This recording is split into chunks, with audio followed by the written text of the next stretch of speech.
Good morning students. Exercise 1.3 आपली complete झालेली आहे बघा. पुढचा पॉईंट आपल्याला सुरू करायचा आहे, डेरिव्हेटिव्ह ऑफ पॅरामेट्रिक फंक्शन्स. हां, आता डेरिव्हेटिव्ह ऑफ पॅरामेट्रिक फंक्शन्स म्हणजे नेमकं कोणत्या टाईपचं फंक्शन येईल ते अगोदर बघितलं पाहिजे. आता लॉगॅरिथमिक होतं अगोदरचं, बरोबर आहे, म्हणजे लॉग म्हणत होतो आपण, त्याच्यामध्ये लॉग असणार. इम्प्लिसिट फंक्शन म्हणजे काय असेल ते मी सांगितलेलं, म्हणजे F of X comma Y असेल, त्याच्यामध्ये एक्सची पण टर्म असेल आणि वायची पण टर्म असेल. हां, तसं आता इथं काय असणार आहे बघा, पॅरामेट्रिक फंक्शन म्हणजे एक्स अँड वाय. हां, एक्स आणि वाय ही काय असतील, दोन्ही आर फंक्शन्स ऑफ एक्स आणि वाय ही दोन्ही वेगळ्या एका ह्याचे फंक्शन्स असतील. म्हणजे काय असणार आहे बघा, फंक्शन्स ऑफ टी असेल. म्हणजे एफ एक्स आणि एफ ऑफ वाय जे आहे त्याच्यामध्ये एक्सचीच टर्म असणार नाही आहे, वायची टर्म असणार नाही आहे, तर त्याच्या टर्म्स असतील त्या काय असतील, टी असतील. लक्षात येते का, त्याच्या टर्म्स आहेत त्या टीमधल्या असतील. म्हणजे x and Y are functions of T असेल. म्हणजेच आपण असं म्हणणार, x is equal to f of t and y is equal to काय असेल, जी ऑफ टी असेल.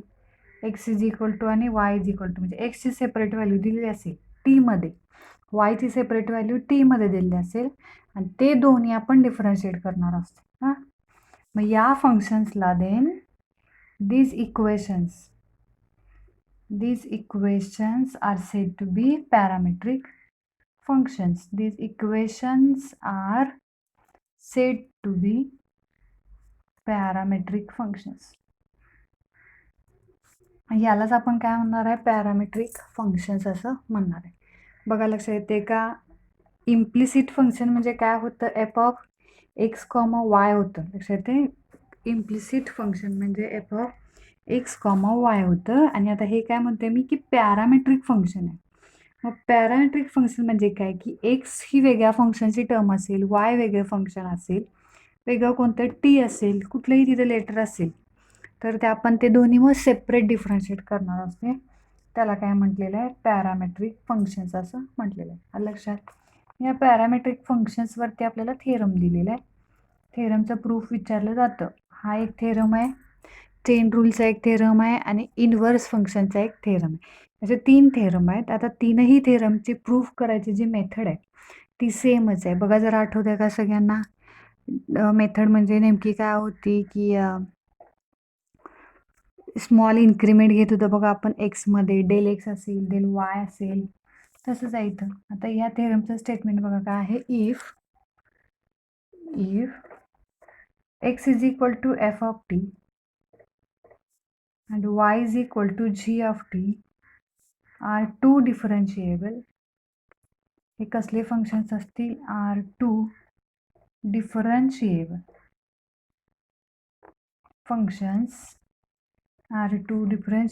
Functions of parameter T. म्हणजे एक्स आणि वाय या ज्या टर्म आहेत त्या काय असतील, आर फंक्शन्स ऑफ टी असतील. लक्षात येते सगळ्यांच्या, x and Y are functions of t such that, पुढं काय सांगितलंय बघा त्याच्यावरनं, such that y is a differentiable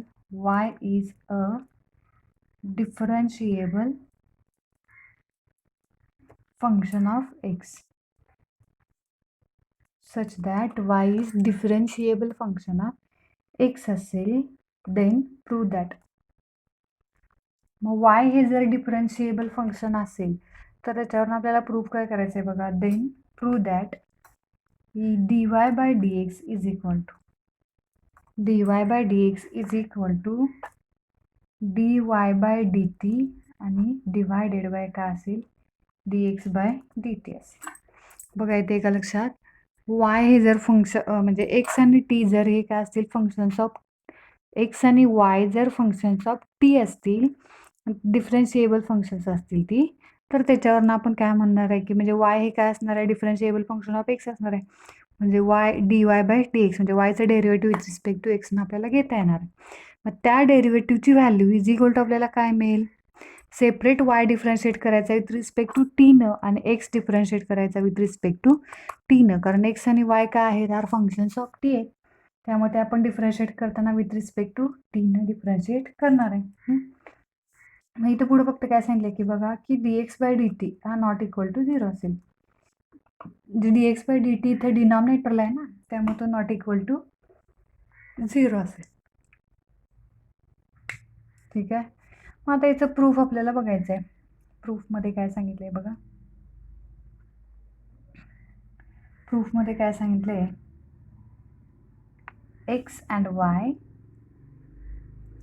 and y are differentiable functions of t असेल.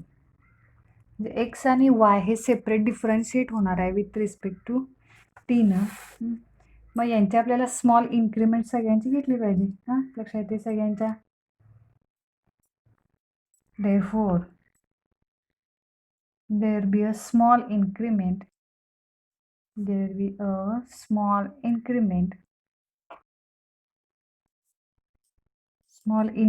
घ्यावी लागेल आपल्याला डेल टी ऑफ टी. म्हणजे टीची आपण स्मॉल इन्क्रीमेंट काय घेतली, डेल टी घेतली. Therefore करस्पॉन्डिंग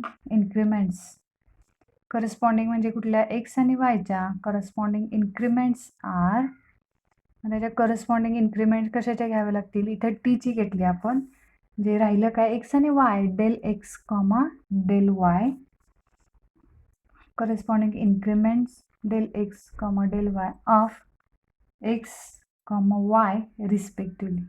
एक्स आणि वायच्या पण आपण काय घेतलेल्या आहेत, स्मॉल इन्क्रीमेंट घेतलेल्या आहेत. लक्षात येते सगळ्यांच्या.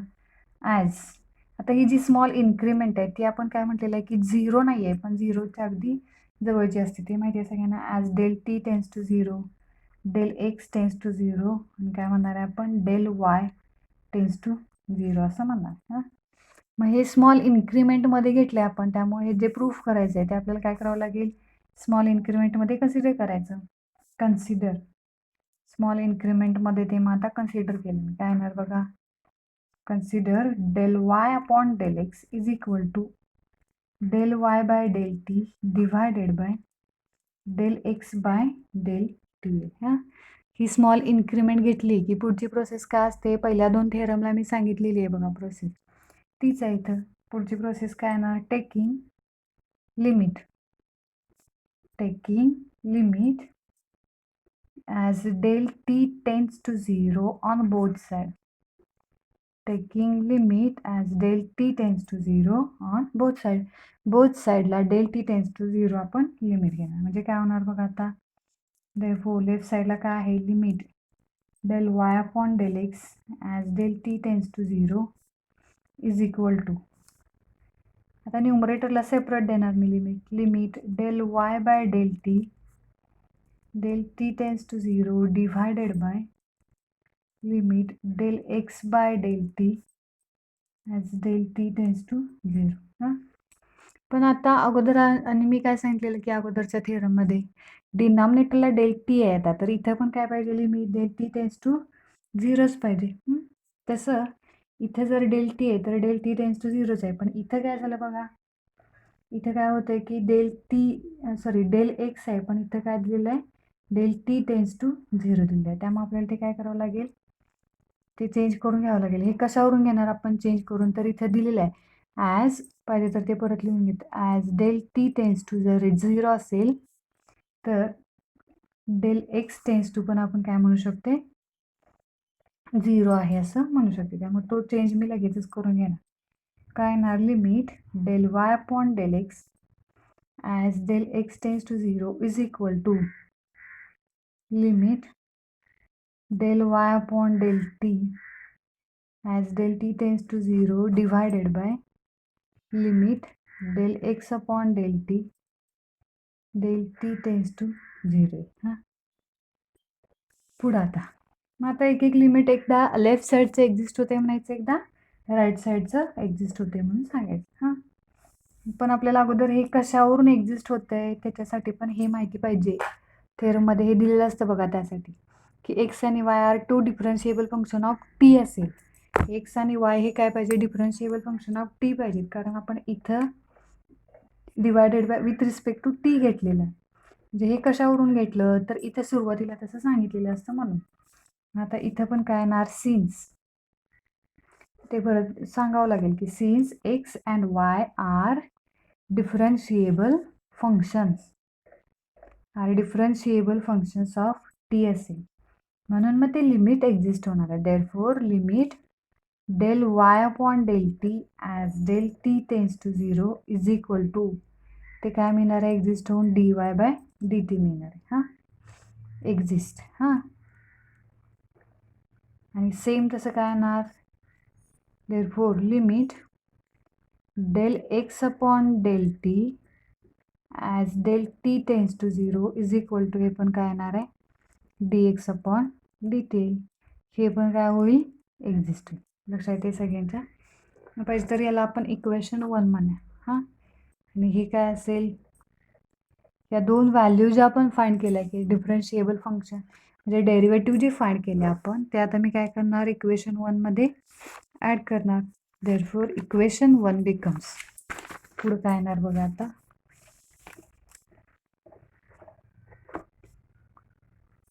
Therefore equation 1 becomes, left side तशीच राहील, लिमिट del y इथं आहे. हां, equation 1 del y by del x as del x tends to 0 is equal to, न्यूमरेटरचं लिमिट एक्झिस्ट होऊन त्याची व्हॅल्यू किती मिळणार आहे dy बाय dt मिळेल. डिनॉमिनेटरची व्हॅल्यू किती मिळेल dx बाय dt मिळेल. हां, येते लक्षात सगळ्यांच्या. देअरफॉर लिमिट्स ऑफ, म्हणजे राईट साईडचं लिमिट ते एक्झिस्ट झालं.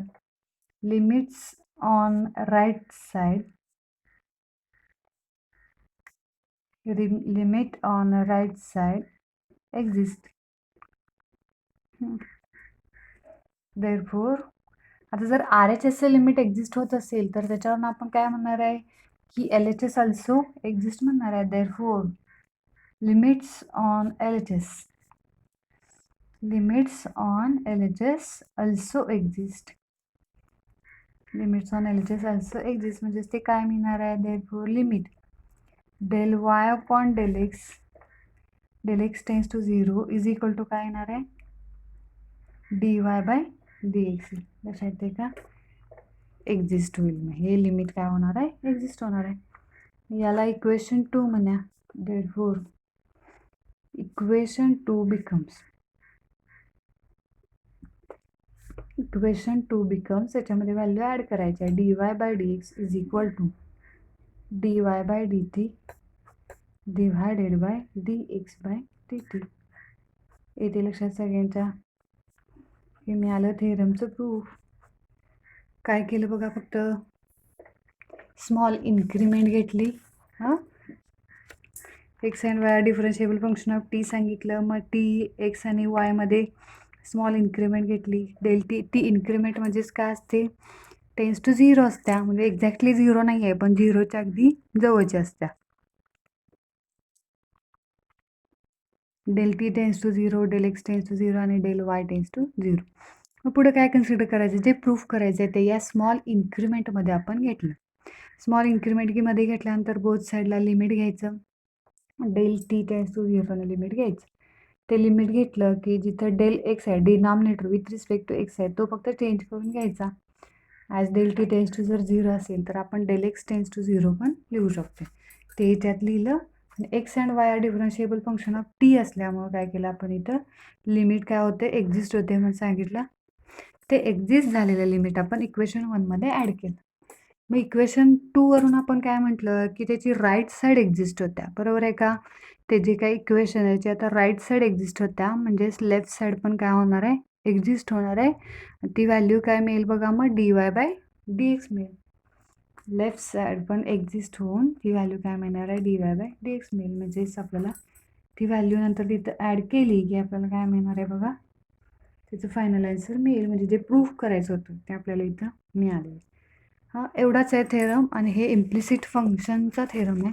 फक्त इम्प्लिसिट फंक्शन म्हणजे काय हे लक्षात आलं. हे जे थेरम आहे हा याचा आपल्याला यूज करायचा आहे. आता एक्झाम्पल कसे असणार बघा, एक्सची व्हॅल्यू दिलेली असते टीमध्ये, वायची व्हॅल्यू पण टीमध्ये दिलेली असते, आणि त्याच्यावर आपल्याला dy बाय dx फाइंड करायचं असते. त्यासाठी आपल्याला हे माहिती पाहिजे की dy by dx is equal to काय असतं, dy by dt divided by dx by dt, आणि dx बाय dtची व्हॅल्यू काय असते नॉट इक्वल टू 0 असते. पुढं आता याच्यावरची एक्झरसाइज आपल्याला सुरू करायची आहे बघा. एक्झरसाइज नंबर कोणता येणार आहे 1.4 आहे. Exercise number 1.4. क्वेश्चन नंबर 1 बघूया आपण. क्वेश्चन 1 मध्ये काय सांगितले बघा, find dy by dx. Question 1 मध्ये काय सांगितलेलं आहे, find dy by dx if dy by dx ची व्हॅल्यू आपल्याला फाइंड करायची आहे. त्यासाठी आपल्याला दिले आहे काय बघा, if x is equal to दिलेला आहे at² आणि y इज इक्वल टू दिलेला आहे 2at. एक्स आणि वायच्या व्हॅल्यूज आपल्याला दिलेल्या आहेत आणि त्याच्यावरनं आपण फाइंड काय करणार आहे, dy बाय dx ची व्हॅल्यू फाइंड करणार आहे. बरोबर आहे. कसं फाइंड करणार सांगा आता, लक्षात येते का बघा. मी काय सांगितलेलं आहे की एक्स आणि वायची व्हॅल्यू टी मध्ये दिलेली असेल आणि त्याच्यावरनं आपल्याला dy बाय dx फाइंड करायचा असतो. तो dy by dx is equal to काय दिलेलं असेल, dy by dt divided by dx by dt. म्हणजे सेपरेट आपल्याला एक्स डिफरन्शिएट करून घ्यावं लागेल, वाय डिफरन्शिएट करून घ्यावं लागेल विथ रिस्पेक्ट टू टी. तेच आपण आता डायरेक्ट करायचं. बघा आता पहिला मी एक्स लिहून घेणार. एक्स इज इक्वल टू किती आहे, at². मग differentiate with respect to x, sorry differentiate with respect to काय म्हटलं मी, टी घ्यायचं आहे.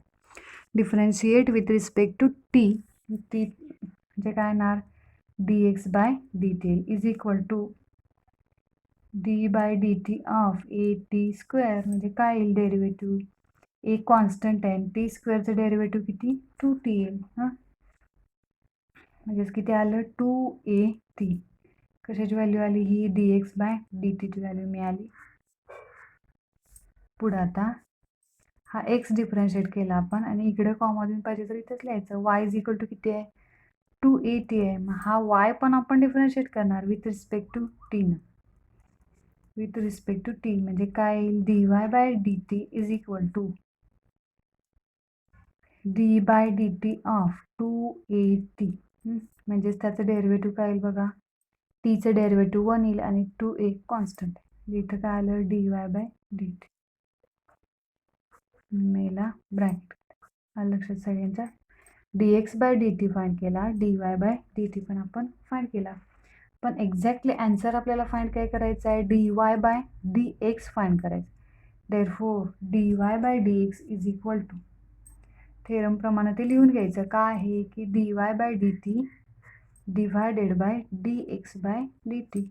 मग इथे dy by dt value find करायची, फाइंड केली आहे ती इथे लिहायची 2a आणि dx बाय dt किती आहे 2at. काय कॅन्सल होईल बघा, 2a कॅन्सल होईल आणि राहिले किती लास्टला 1/t राहिलेले. हे काय आलं dy बाय dx ची व्हॅल्यू मिळाली. लक्षात दे, dy बाय dx किती मिळाला बघा 1/t मिळाला. अशाच टाईपचे आपल्याला पुढची एक्झाम्पल्स बघायचे.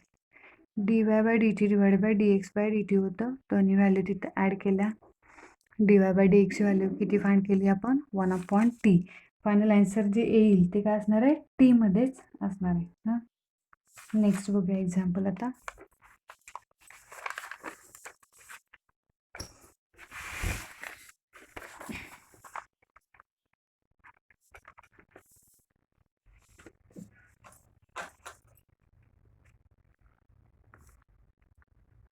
सेकंड एक्झाम्पल दिलेला आहे, x is equal to √a² plus m²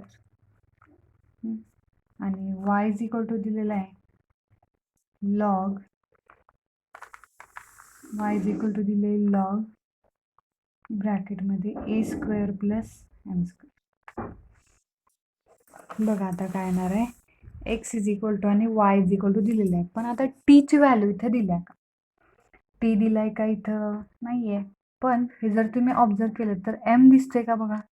जे फंक्शन म्हणजे एक्स आणि वाय जे आहेत आर फंक्शन्स ऑफ टी ऐवजी काय आहेत, x and Y are functions of m आहे. येते लक्षात सगळ्यांच्या, x and Y are functions of m आहे. म्हणजे ते डिफरन्शिएट करताना आपण विथ रिस्पेक्ट टू एम न करायचं. बघा आता मी कसं करणार, एक्स इज इक्वल टू लिहून घेतलं a² plus m². Differentiate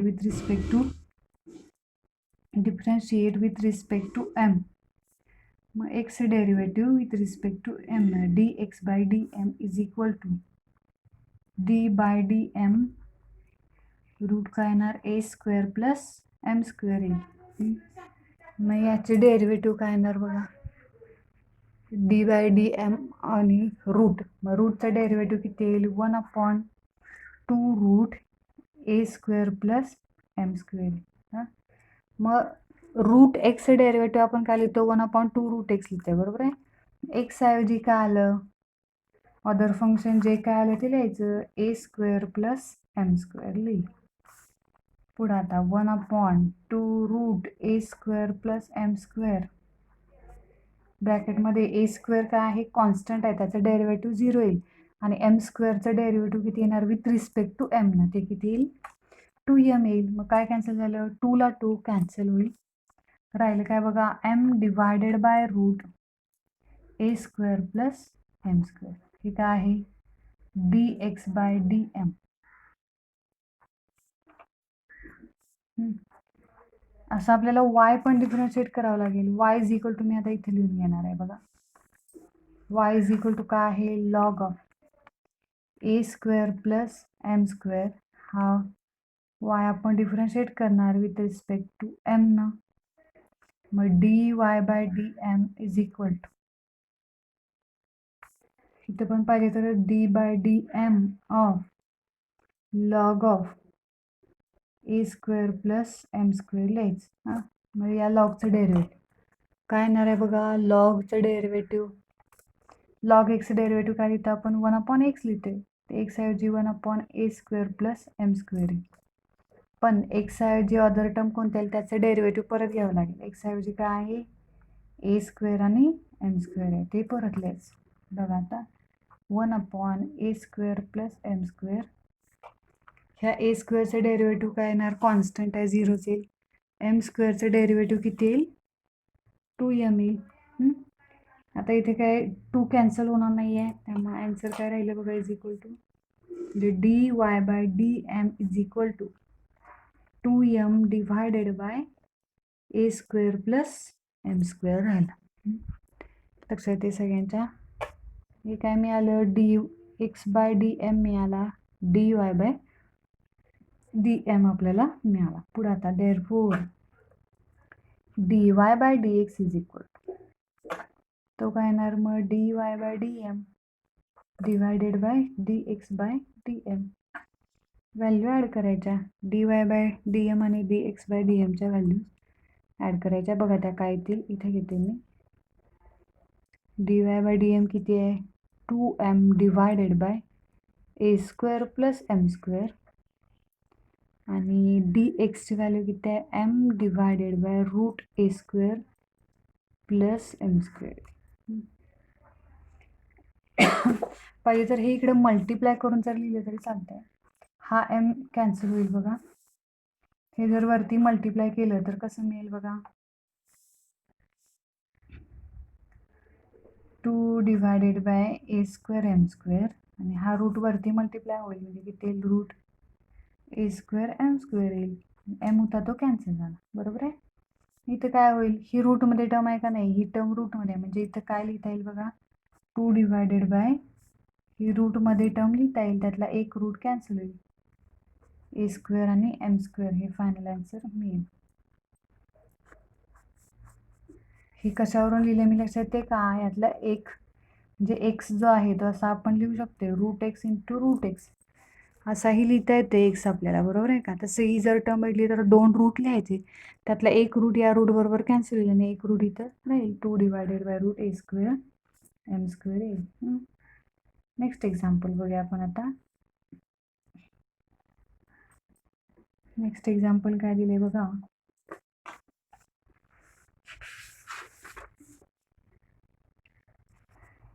x is equal to दिलेला आहे a in bracket 1 minus cos theta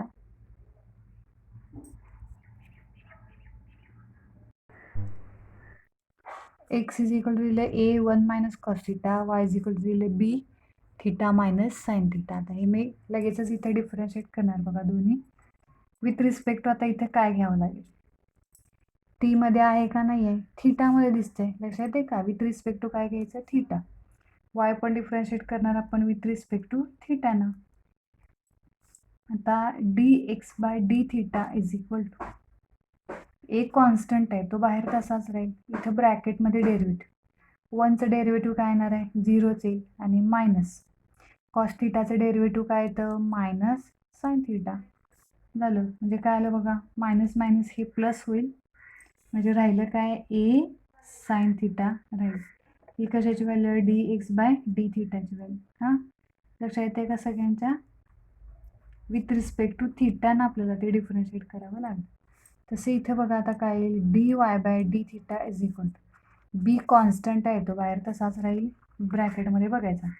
थिटाचं derivative किती येईल थिटा म्हणजे जसं एक्सचं डेरिव्हेटिव्ह विथ रिस्पेक्ट टू एक्सनं आपण काय लिहितो 1 लिहितोय तसं थिटाचं विथ रिस्पेक्ट टू थिटानं म्हणजे काय येईल 1 मायनस साइन थिटा तिथे काय येणार साइनचं डेरिव्हेटिव्ह कॉस थिटा येईल. हे काय मिळालं आपल्याला D y by d theta इथं लगेचच मिळालं. त्यात काय कॅन्सल वगैरे काय होणार नाही आहे देअरफोर मग d y by d x is equal to d y by d theta divided by d x by d theta येईल. बरोबर आहे. याच्या व्हॅल्यूज बघा d y by d theta किती आहे b in bracket 1 minus cos theta divided by d x by d theta किती आहे a sine theta म्हणजे b upon a 1 minus cos theta sine theta. हे अजून सिम्पल करता येते पण ते नाही केलं तरी काय चालेल.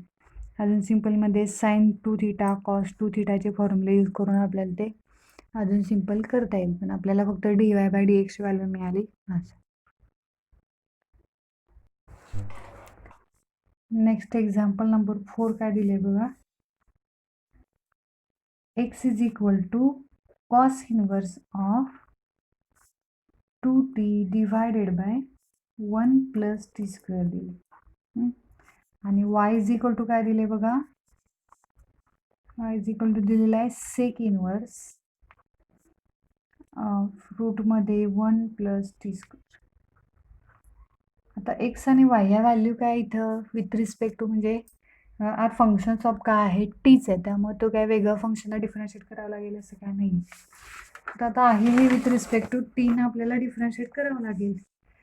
टीनं डिफरन्शिएट करताना बघा आता काय करावं लागेल याचं डेरिव्हेटिव्ह घ्यायचं म्हटलं तर cos inverse of 2t divide by 1 plus t square आहे. मग असं जर असेल तर डिनॉमिनेटरला किती आहे 1 प्लस टी स्क्वेअर आहे म्हणजे आपण सबस्टिट्यूशनचा यूज करतोय बघा. एक्स इज इक्वल टू काय आहे 1 प्लस जर म्हणजे ए स्क्वेअर 1 प्लस एक्स स्क्वेअर जर असेल तर एक्स इज इक्वल टू काय आपण सबस्टिट्यूट करतोय बघा x is equal to tan theta असं पुट करत असते. बरोबर आहे का x is equal to tan theta और कॉट थिटा असते. मग आपण इथे काय करणार टॅन थिटा यूज करणार. ही झालेले आहेत इनवर्स फंक्शनमध्ये या टाईपचे एक्झाम्पल त्यातल्या सबस्टिट्यूशनचा यूज आपण इथं करणार.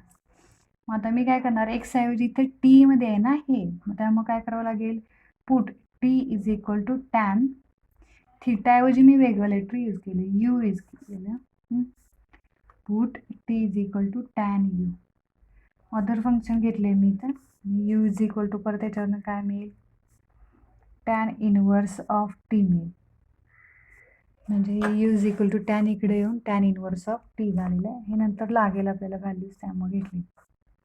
पुढे आता therefore x is equal to cos inverse of ब्रॅकेटमध्ये काय येणार 2 टीची value tan u divided by 1 plus tan square. मग आता कॉस इनवर्स ऑफ बाहेर कॉस इनवर्स आहे पण इथं काय आलं 2 tan theta divided by 1 plus tan square theta म्हणजेच आपण काय लिहू शकते साइन 2 थिटा लिहू शकते म्हणजे साइन 2 थिटाऐवजी यू आहे बघा असा फॉर्म्युला आहे sine 2 theta is equal to बऱ्याचदा यूज केला आपण 2 tan theta divided by 1 plus tan square theta असं आपण घेऊ शकतो. बरोबर आहे. मग राहिला आता बाहेर कॉस इनवर्स आहे पण आत साइन आहे त्यामुळे साइनच्या जिथं कॉस लिहायचा असेल तर अलाइड अँगलचा टेबल यूज करायचा cos pi by 2 minus 2u. Allied अँगलचा टेबल यूज केला cos pi by 2 minus 2u. Cos inverse आणि कॉस कॅन्सल होऊन राहिले किती पाय बाय 2 मायनस 2u. हा काय आहे एक्स आहे. मग एक्स इज इक्वल टू आणि काय येणार बघा पाय बाय 2 मायनस 2u म्हणजे काय आहे टॅन इनवर्स ऑफ टी आहे. हां मग हा एक्स आपण आता डिफरन्शिएट करणार with respect to t. Differentiate with respect to t म्हणजे काय येणार, d x by d t is equal to pi by टूचं डेरिव्हेटिव्ह कॉन्स्टंट आहे 0 येईल, -2 टॅन इनवर्स ऑफ टीचं डेरिव्हेटिव्ह ते काय येणार 1/1 प्लस टी स्क्वेअर येईल. म्हणजेच किती आलं -2 divided by 1 plus t square. ही कशाची व्हॅल्यू मिळाली बघा, डी एक्स बाय डी टीची व्हॅल्यू इथं मिळाली. आता d x by d t मिळाला, असा d y by d t मिळाला पाहिजे. काय येणार बघा, वाय इज इक्वल टू लिहून घ्यायचं, y is equal to sec inverse of काय दिले √1 प्लस टी स्क्वेअर. इथे पण सबस्टिट्यूशन घ्यावं लागेल, 1 प्लस टी स्क्वेअर आहे ना, त्यामुळे काय येणार बघा सेक इनवर्स ऑफ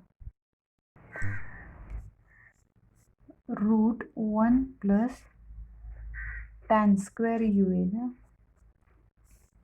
मग 1 प्लस टॅन स्क्वेअर म्हणजेच आपल्याला काय लिहिता येईल, सेक इनवर्स ऑफ रूटमध्ये किती राहील इथं 1 प्लस टॅन स्क्वेअर म्हणजे सेक स्क्वेअर यू. मग सेक स्क्वेअर आणि रूट कॅन्सल होऊन काय राहिलं फक्त यू, रूट आणि स्क्वेअर कॅन्सल होईल आणि काय राहणार मग सेक इनवर्स ऑफ इथं काय राहील सेक यू राहील. म्हणजेच काय राहिलं यू राहिलं, म्हणजेच यू म्हणजेच काय आहे टॅन इनवर्स ऑफ टी. हा टॅन इनवर्स आता आपण डिफरन्शिएट करणार with respect to t. D y by d t is equal to tan इनवर्सचं डेरिव्हेटिव्ह किती 1/1 plus t square. Therefore d y by d x is equal to d y by d t आणि divided by काय d x by d t. म्हणजेच d y by d टीची value किती आहे -2 divided by 1 plus t square आणि d x D y by d टीची value किती आहे